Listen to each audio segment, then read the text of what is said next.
turned and scurried along the great tunnel. He reminded Pitt of a busy little rodent, his feet clattering along the wet bricks. Froggatt followed behind them, his bowler hat jammed fiercely on his head, his galoshes squelching noisily. Around the corner they came quite suddenly upon the great river sluice gates, shut against the rising tide. "There," the sewerman announced proprietarily, pointing to the white body that lay on its side as modestly as could be managed. It was completely naked on the dark stones at the side of the channel. Pitt was startled.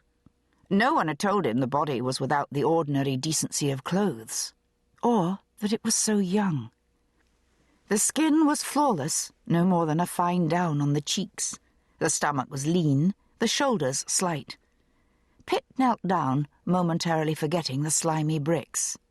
"Lantern, Froggatt," he demanded. "Bring it over here, man. Hold it still." It was unfair to be angry with Froggatt, but death, especially useless, pathetic death, always affected him this way.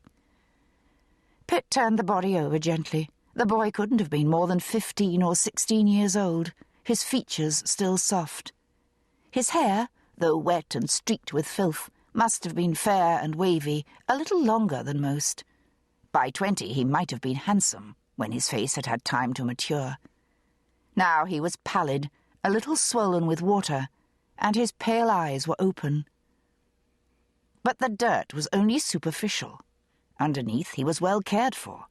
There was none of the ingrained greyness of those who do not wash, whose clothes stay on from 1 month to another. He was slender, but it was only the lissomeness of youth, not the wasting of starvation. Pitt reached for one of the hands and examined it. Its softness wasn't due only to the flaccidity of death. The skin had no calluses, no blisters, no lines of grime such as the skin of a cobbler, a rag picker, or a crossing sweeper would have. His nails were clean and well clipped. Surely he didn't come from the seething, grinding poverty of Bluegate Fields.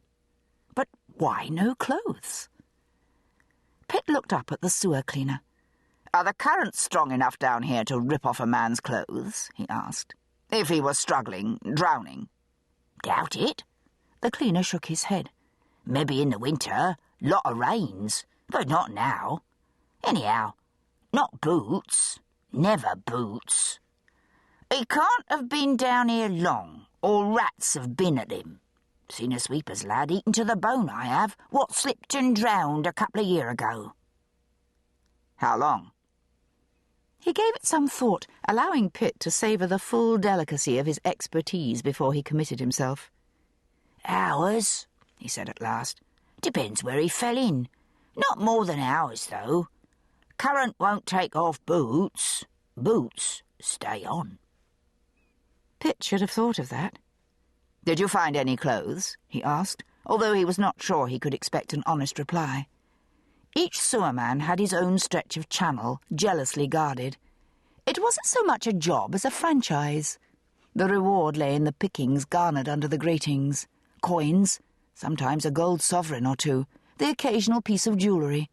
Even clothes found a good market. There were women who spent 16 or 18 hours a day sitting in sweatshops unpicking and resewing old clothes.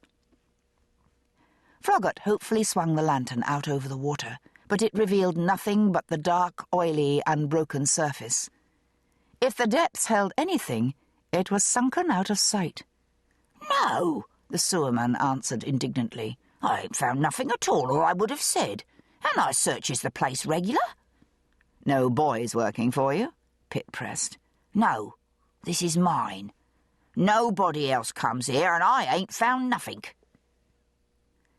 Pitt stared at him, uncertain whether he dared believe him.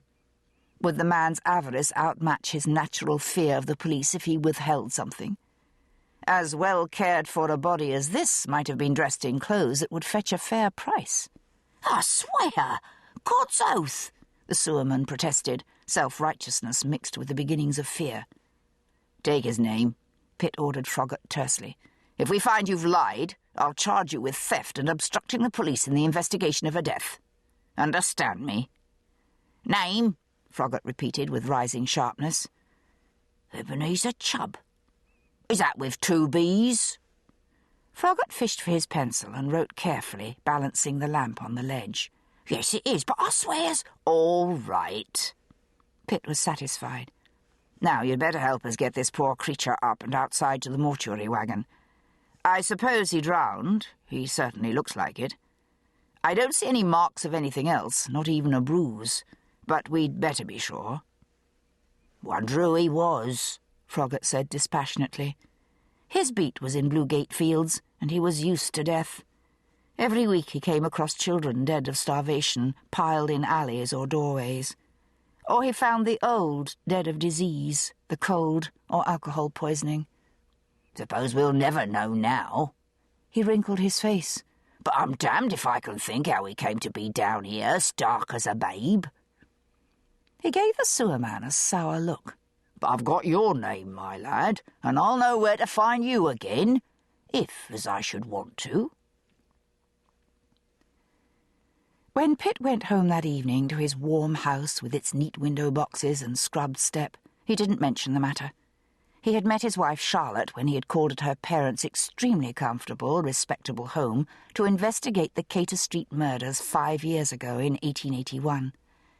He fell in love with her then, never believing a lady of such a house would consider him as more than a painful adjunct to the tragedy. Something to be borne, with as much dignity as possible. Incredibly, she had learned to love him as well. And although her parents hardly found the match fortunate, they couldn't refuse a marriage desired by a daughter so willful and disastrously outspoken as Charlotte. The alternative to marriage was to remain at home in genteel idleness with her mother, or to engage in charitable works.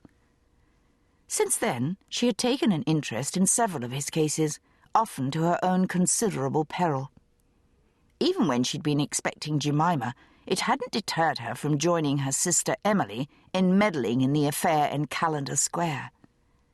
Now their second child, Daniel, was only a few months old, and even with the full-time help of the maid Gracie, she had plenty to occupy her.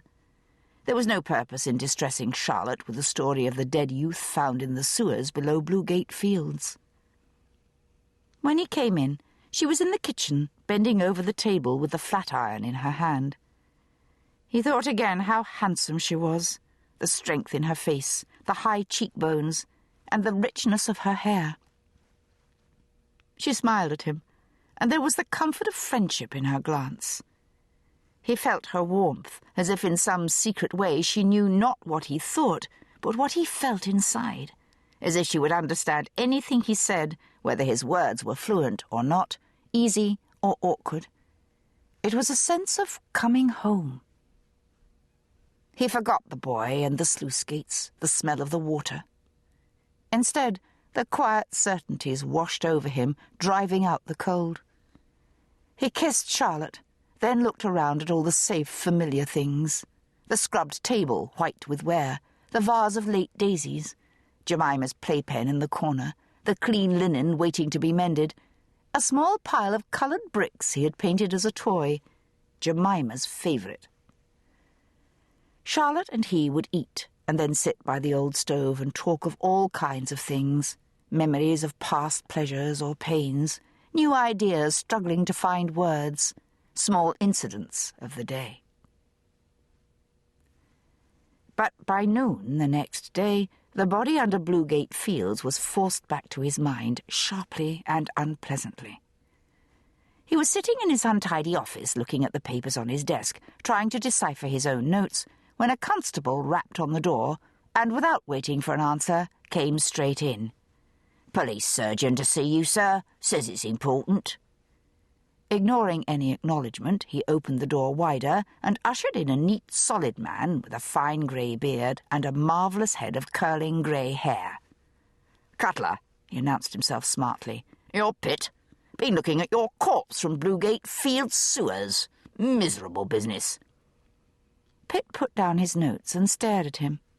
"Indeed." He forced himself to be civil. "Extremely unfortunate. I suppose he drowned. I saw no marks of any kind of violence. Or did he die naturally?" He didn't believe that. For one thing, where were the clothes? What was he doing down there at all?